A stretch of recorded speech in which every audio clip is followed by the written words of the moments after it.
Hi, friend. I'm so glad that you're here for this chat with Ash. You're invited to join me in striving to better know and love God, walk in light of being known and loved by Him, and to make Him known as we share our stories. Some of ours are harder to share than others, but there's hope and beauty in every story because of the author who is doing a great work in and around us every day. Welcome to this Chats with Ash. This is my favorite type of episode. I love having guests on, and actually this season is going to be primarily guests, Lord willing. But when I was making my list of, my bucket list of guests, you two were top of the line. Actually, we've been trying to schedule since season 1, I think. Indeed. Yeah. But actually, this worked out so well because the season is all about author revealed and the names of God, who He is, His attributes. And we share that through the sharing of our stories and recognizing that He's the author. And I think with you in particular, this is going to be a fun theme to have. Yeah. So just a brief introduction. These are my dearest friends, Shauna and Luke. Shauna, you're like my little kindred spirit. My Anne. And Luke, you're just fantastic. We met years ago through our church. Mm-hmm. And we get to be neighbors, sort of. Yes. So it's been fun. Right. I know. Yeah. But Luke, I wanted to ask you on here to share your story about how you met God as Jehovah Jireh, I guess is how you say it. God will provide. Yeah, definitely. So God will provide. It's been very fascinating. Sort of living out that and experiencing it real time. When I look in Scripture, there's these fantastic examples of how God provides. Like Moses, when he has this monumental task of going before the Israelites, and he feels unworthy. He feels like he can't, but God provides, and or like Paul going before in Caesarea, going before this huge council of people that don't know Jesus, and he testifies before them, and God will provide, and so it's this. I love how, God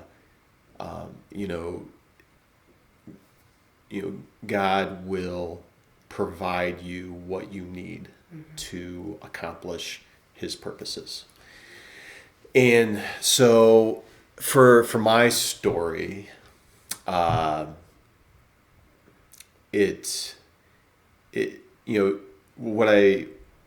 I didn't realize in the past is something that I sort of discovered a lot later, and what I mean by that is that I kind of got to this point where I was telling these stories, and my family and everything, we're building this world together. And through your storytelling. Yeah, through storytelling and through the campfires and the adventures that we would have, and so we were building this something together as a family, and so I sat down one night after telling the story to the boys. And I was like, wow, that's a really great story. Yeah. Those moments where you're just really proud of yourself. Yeah, I was like, wow, that's really great. And I was like, man, I need to write that down, And but when I closed my eyes, I could see, everything, as I told the story. And all I was doing was just saying what I was seeing. And I just started to write. And I was like, wow, this is a lot of fun, and I don't know, it just kind of, I felt like I needed to commit to writing a book and turning it into a book. And so I kind of get back with God gives everyone gifts. And he gives everyone the unique attributes of who that person is, created in the image of God. And what the thing that I didn't realize from an earlier age and from, my time between, grade school and 5 years ago, or 4 years ago, maybe 3 years ago. When we started? Yeah, when we all this started? 4 years ago. But the thing I didn't realize was, because in college, my degree that I chose was the furthest thing from English I could get. I was going to say, because you Yeah. would not have categorized yourself as a writer prior to No, this, right? I mean, not even close. I chose nuclear engineering because it was not writing. That's hilarious. Yeah. Furthest thing. Yeah. Because when I was at West Point, English class almost got me kicked out. Oh, wow. So it's unbelievable. yeah. So I didn't want anything to do with it. It wasn't ever fun. It wasn't ever engaging or anything like that. Reading wasn't a thing for me until third grade. And my mom was all worried about me. Because I wasn't reading and I really didn't actually start reading until probably ninth grade. Oh, wow.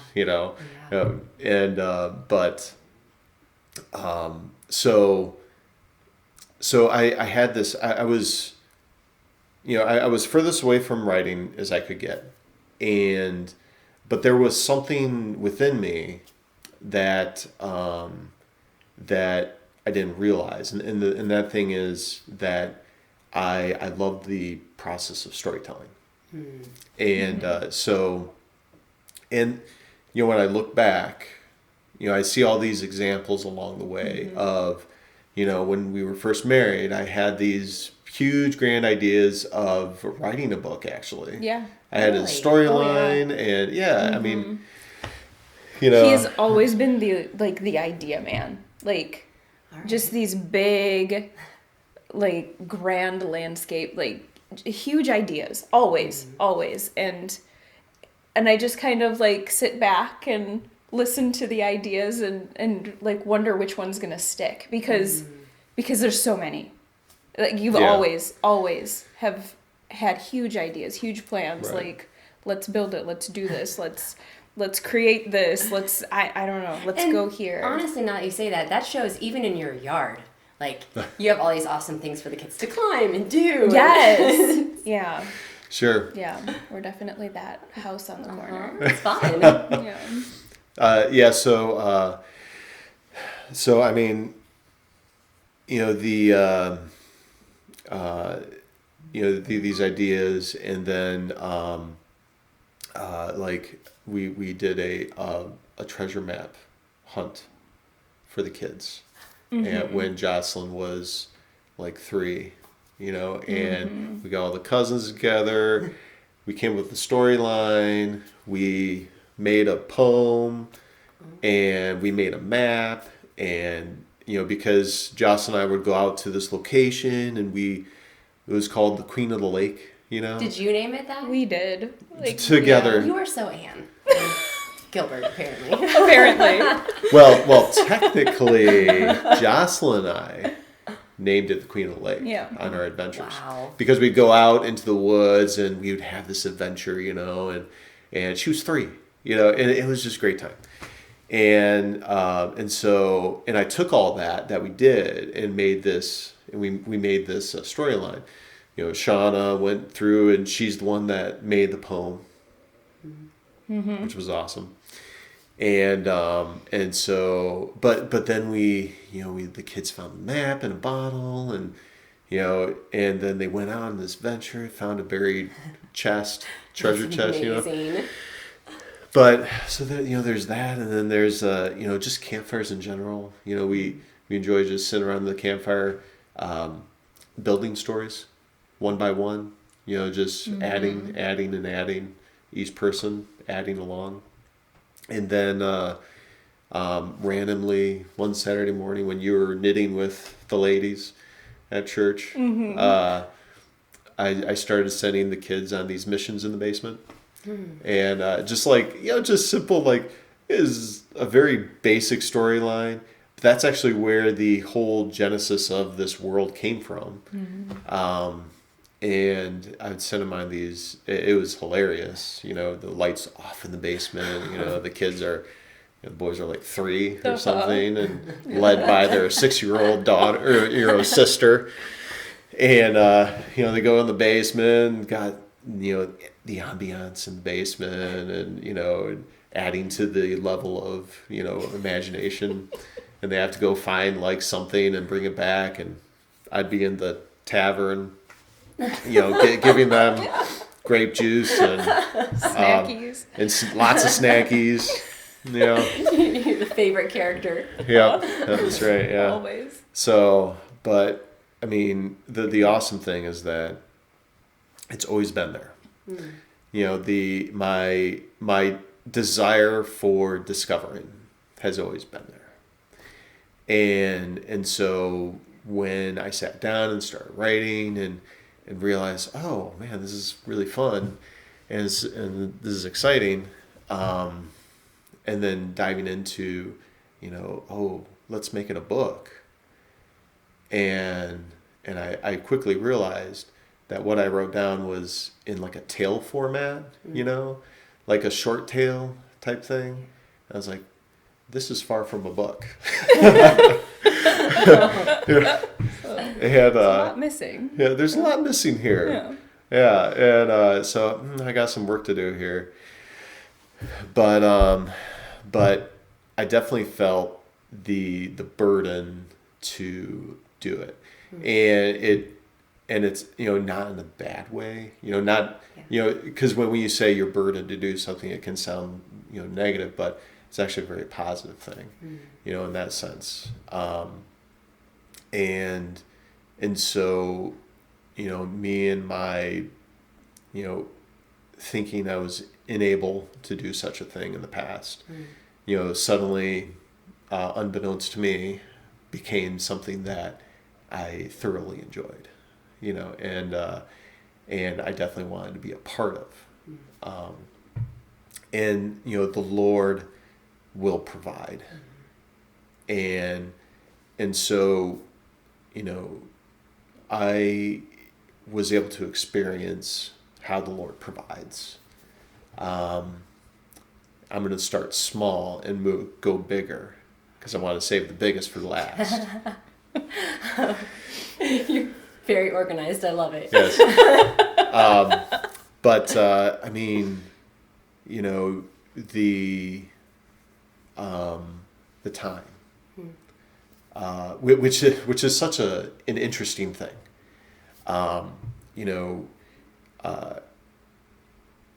When in Colossians, for chapter 3, it tells us to focus our minds on things that are above. And it's so easy to get distracted by everything else. And, all these distractions, they're exciting, and there's a million ways to fill your time in the day. And you have to decide what is worth it and what is not, And it's okay to, be entertained. I'm writing entertaining material. Yes. But there's definitely that choice of what do you use your time for. And so, God gifted me with the time, because He worked on my heart to change my desires in my heart. So when you were starting that process, Shauna, you as his wife know him best. what were you thinking? Your husband's decided to write a book. He's making time to do this because that's not your first job. I imagine your job is fairly demanding, not to mention the fact that you have 3 children. So it would be easy to say, I don't have time for this. And what did you think when he started? What did you think? Man, I'm gonna go in a time machine here. It feels like go back, but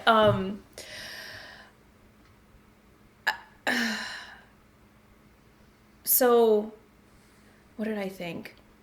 Because I've seen you as very supportive of him, and a huge part of the process, which I want to get to later. Yeah, so I knew it was important to him, and it was like, it wasn't like he sprung it on me either. Like God had also been preparing me, I think, through it.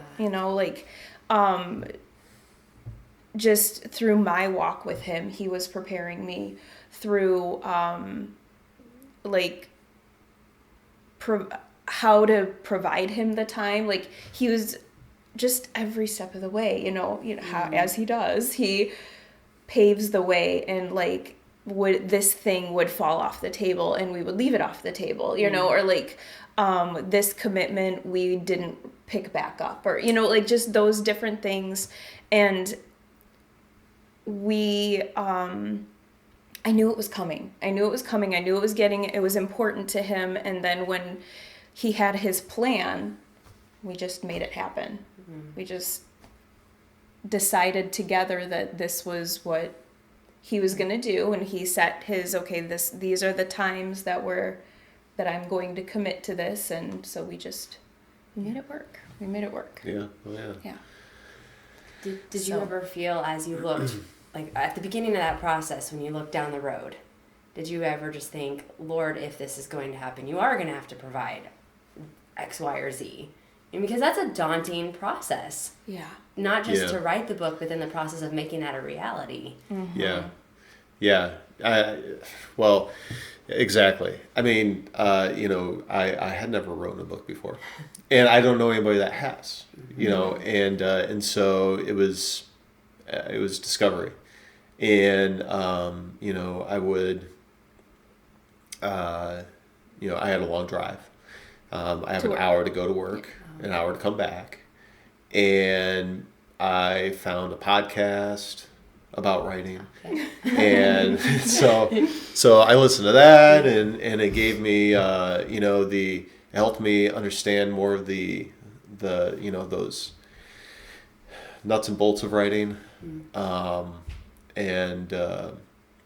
then as the process went along of now it's time to do a cover, when the rubber meets the road of trying to make a cover, there's a lot to think about, there's a lot to consider, and who do you find, and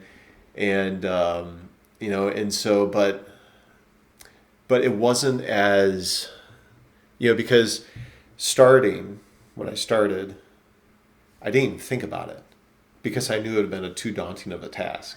I wasn't ready for it, and I guess, what this makes me think about is that, throughout the writing process, like down into the details of the writing, I would, be wherever, throughout the day. And of course your mind's always going and always creating and thinking and whatever. And sometimes I would think about, some scene or some, plot point or some, character thingy or something that I thought was really awesome. And I didn't have a way to write it down or anything. I always knew that I guess my last thought about that was that it's okay if I don't write it down because I know God will help me remember when the time comes.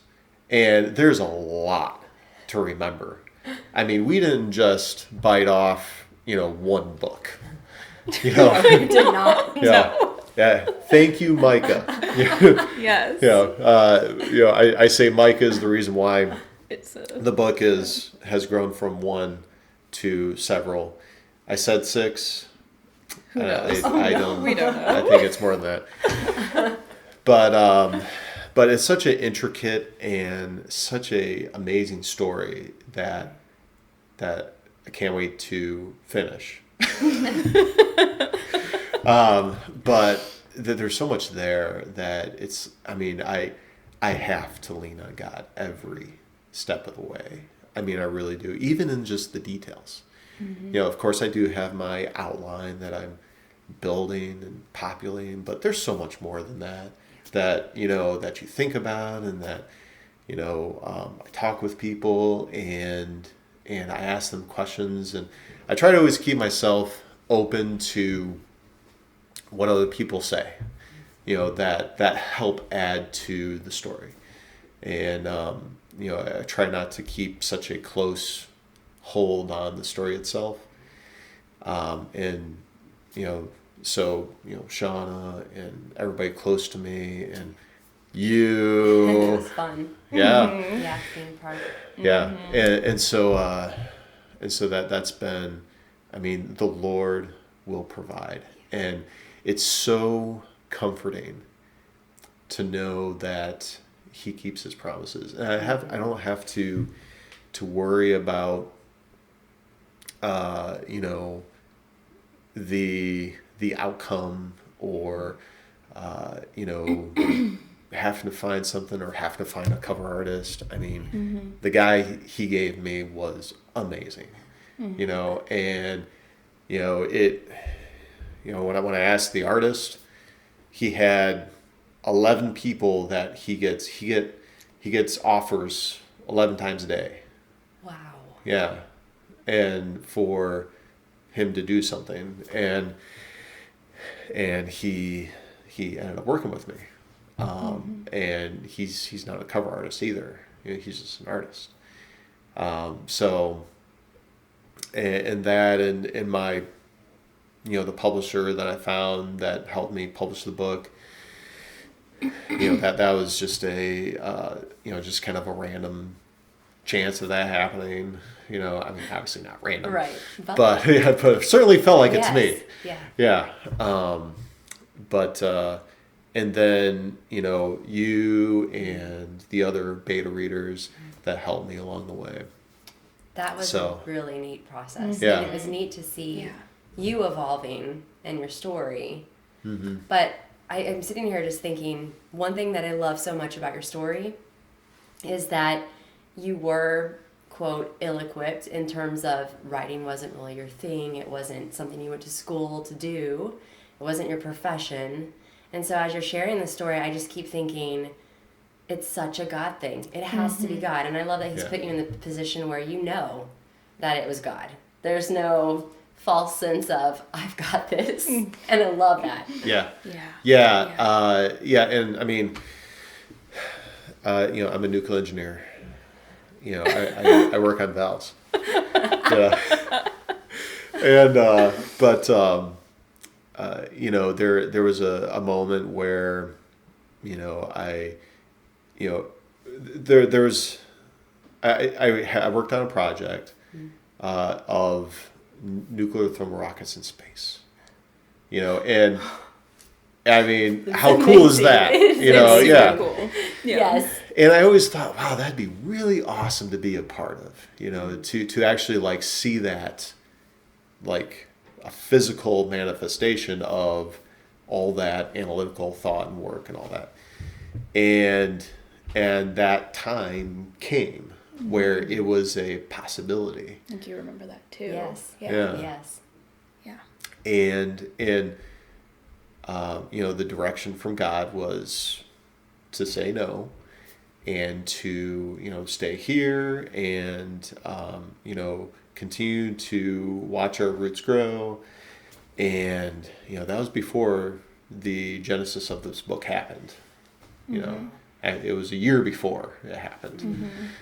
And it was always neat to think about, God wants me here. I can't wait to see what he will do, and so that's been really awesome. Right.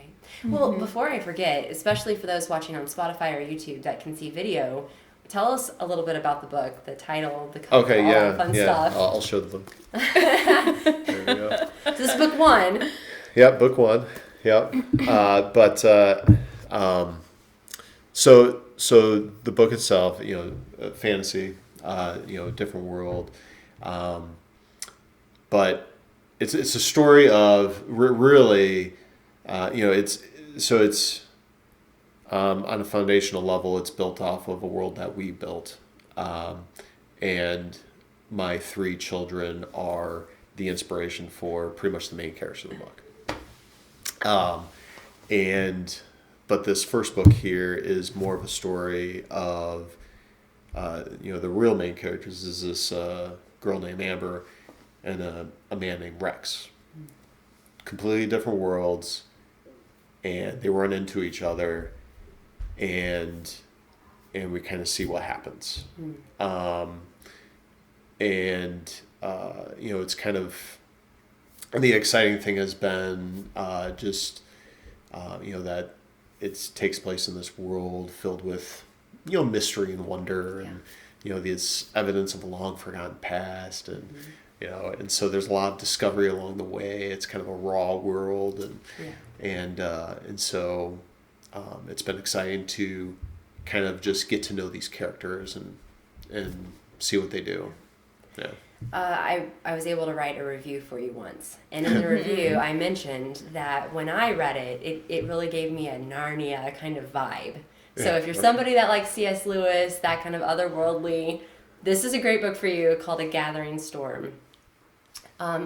Where can you find it? Because I really want to encourage our listeners to check it out, and it's for ages. I enjoyed it, but I kind of just say 12 and up. Okay. 12 plus. Because even though younger ages could read it, it probably there's concepts there that maybe just wouldn't connect. Okay. But the content itself, is pretty much any age, but definitely 12 and up. Just kind of like. What's the reading age of Chronicles of Narnia? Yes. Yeah, that's true. That's true. Yeah. Yeah. But yeah, yeah. And where can people find it? Amazon, I'm assuming. Oh, yeah. What's the best way to support an author? This is a question I have. If Yeah. I want to purchase your book, what's the best way to support you? Yeah. Well, interestingly enough, the electronic version actually the best way. Really? Surprisingly. Yeah. I'm so sorry, because I'm a paper person. I'm a paper person too, and I would rather have a paper copy. Yeah. But that's just me. So I say get a paper copy if you want. Yeah. But direct purchase is always the best way. Yeah. But it's available anywhere. But lucasfishhopper.com is the. And I'll make sure to link all of this for our listeners. But yeah, I highly recommend it. It's a great read, really fun. One more question for you. Yeah. This topic of God providing, and especially in the sense of us being so inadequate to so many of the things He calls us to do, how would you encourage someone listening that maybe they're facing that moment of, if this is going to happen, if I'm going to do this thing, if I'm going to be obedient and following you, I need you to be the provider? How would you encourage them? Because that can be very daunting to look at and think. It's that moment of faith, I think, where we have to say, are you really who you say you are? Can you do this thing? Because sometimes I think of God and the stories in the Bible of like, yeah, well, He did that then. But if He's the God that never changes, He's still the same. Mm-hmm. And so how can we encourage each other in our walks? I love that question. It's loaded. It is a Love it, good yeah. question. So I think, or what I know is that the Lord will provide. Trusting Him is knowing Him. Knowing Him is trusting Him. And He will provide. There's something that we need to do.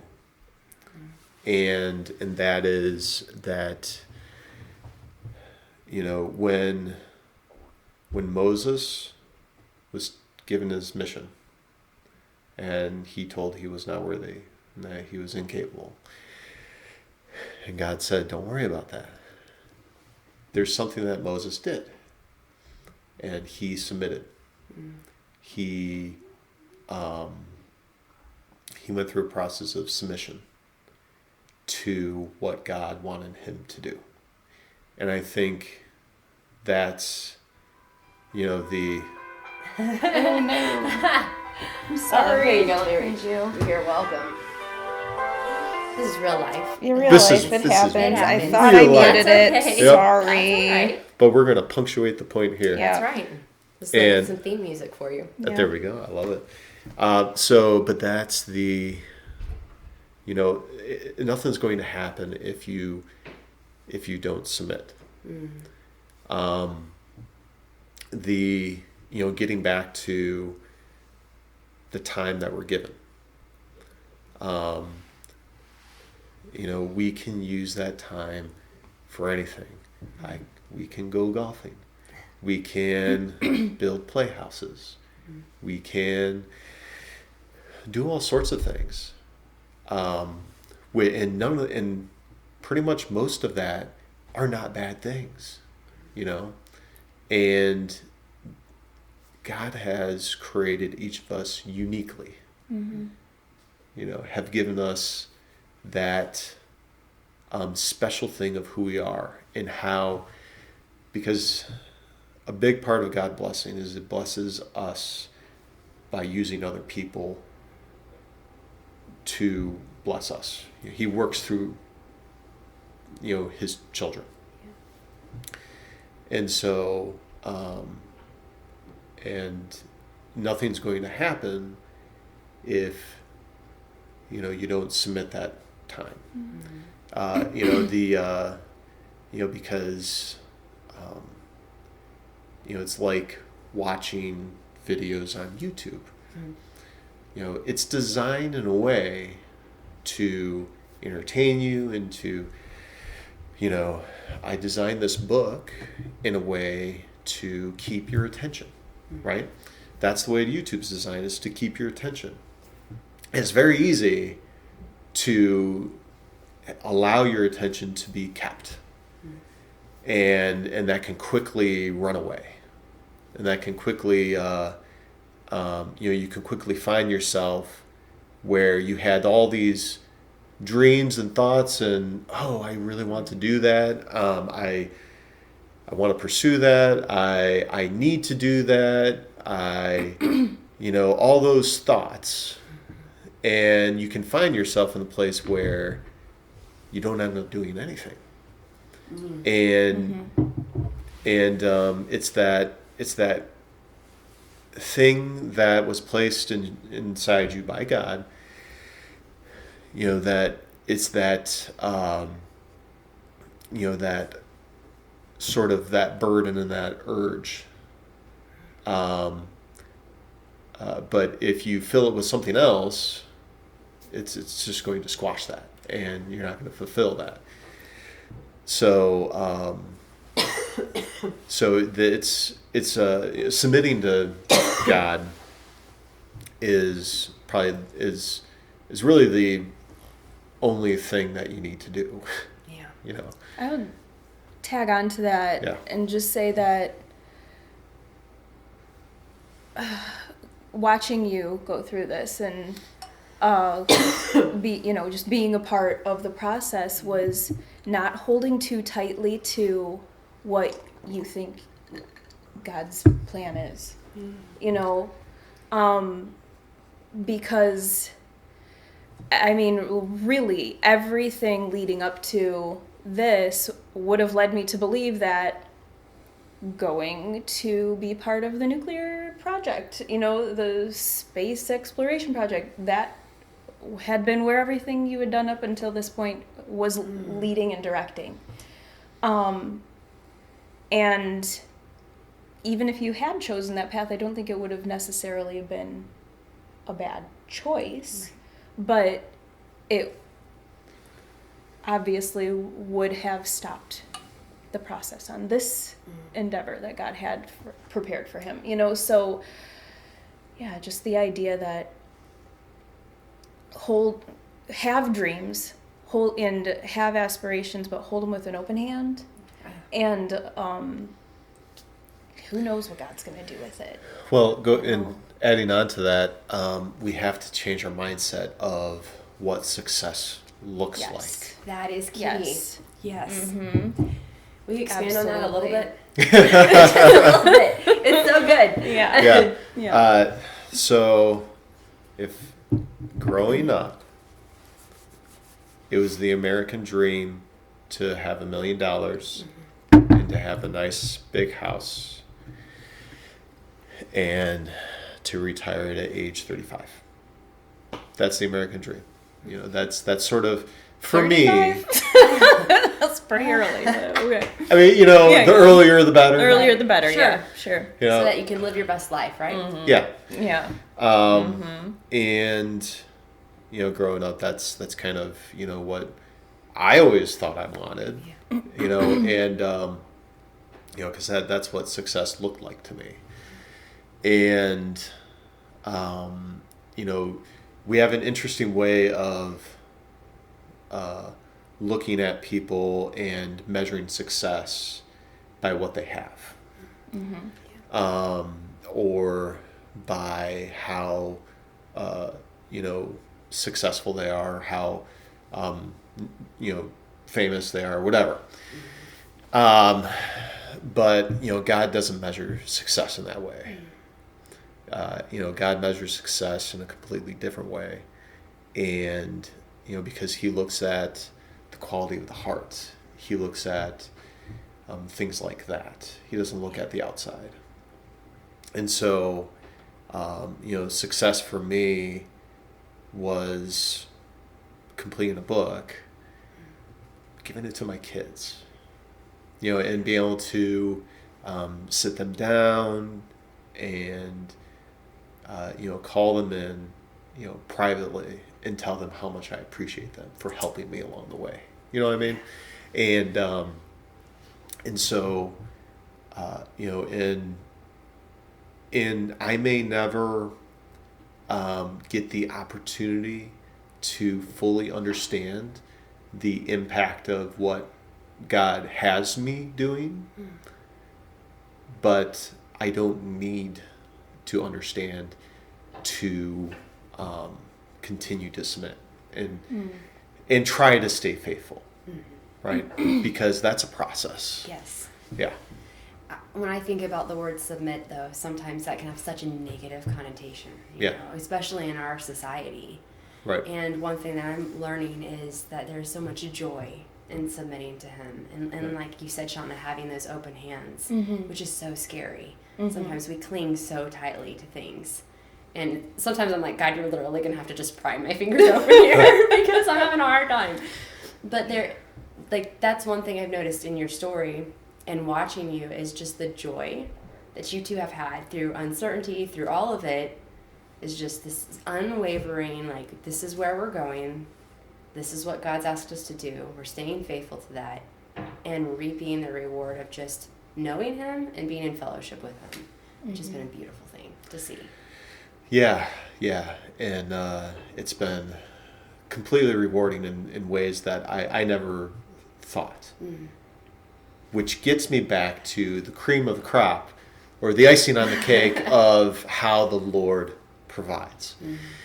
And I have to tell I have to start it a long time ago, back in grade school, because Shauna here, and I forgot to bring it, but I was going to bring this. Of like third grade, fourth grade, I don't know. Yeah. Fifth grade maybe. She Yeah. wrote a story, and it involves a griffin. It's a fantasy tale involving a griffin. Fourth grade. I have it. It's written out. It's typed on, you know, the old-fashioned printer paper.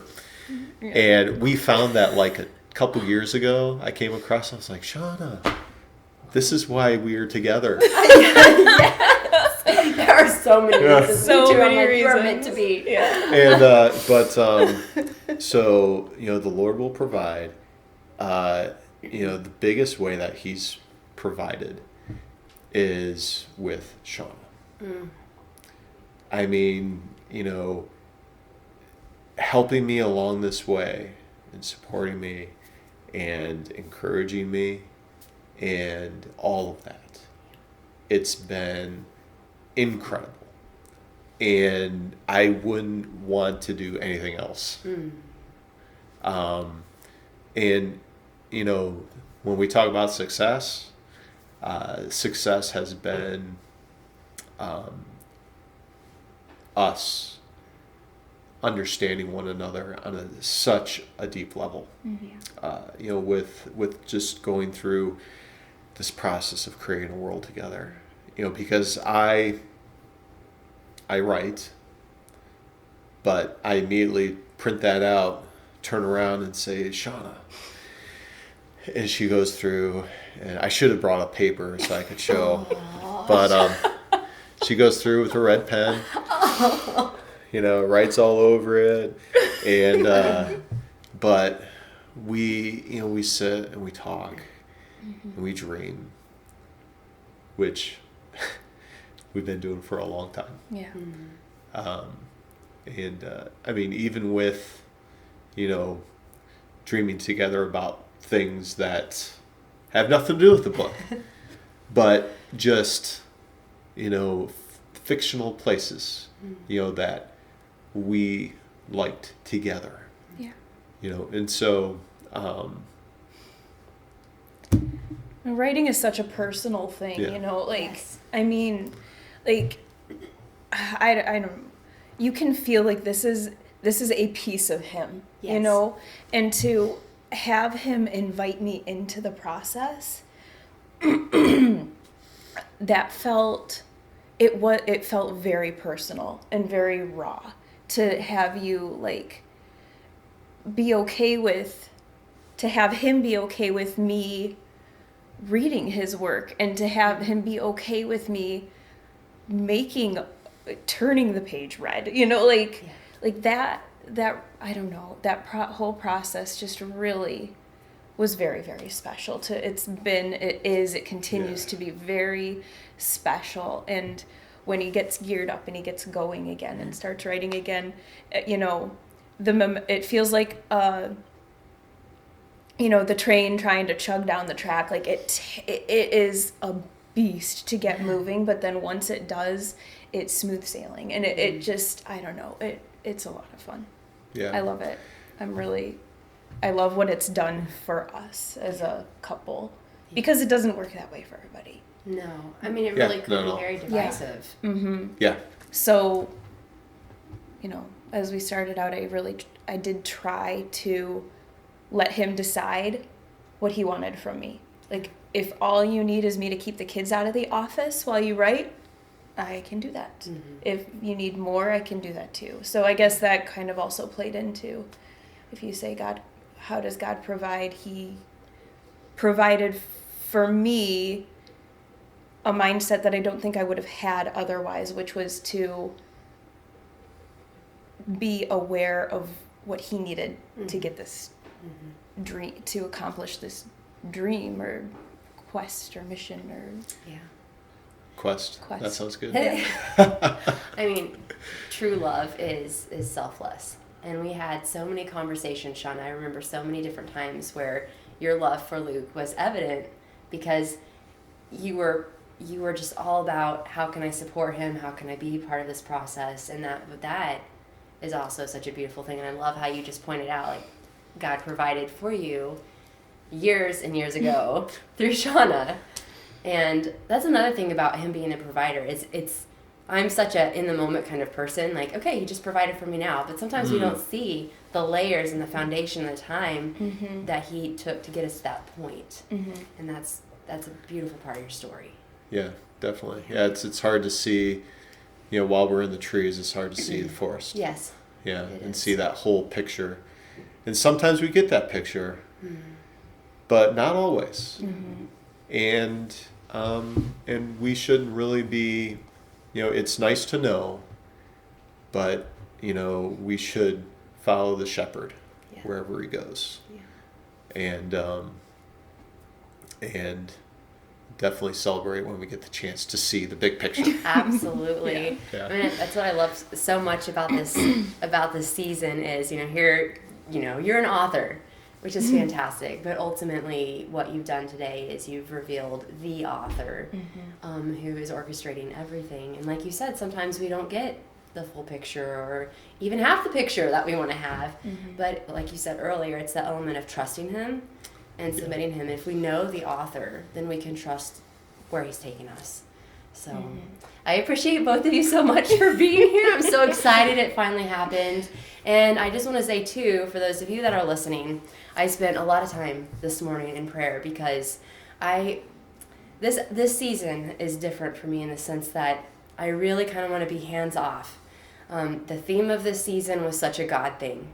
And even just praying about, Lord, who do you want to come? And I don't even know all the stories that are going to be shown, but he does. And I fully believe that there are people that he intends to hear these stories. And so for that person or those people, you have been prayed over diligently. And I'm praying that you will just come to know the author in a deeper way, come to trust him and submit to him. And I pray that for all of us too, because it's like you say, it's a process, it's a journey. Yeah. And it's not always easy, No. but it's definitely worth it in the end. So, all right. Thank you so much, guys. Thanks. Yeah. Thank you. All right. Yeah, thanks for having All us. right. I'll see you guys next time. Tune in next week for another chat with Ash. Bye.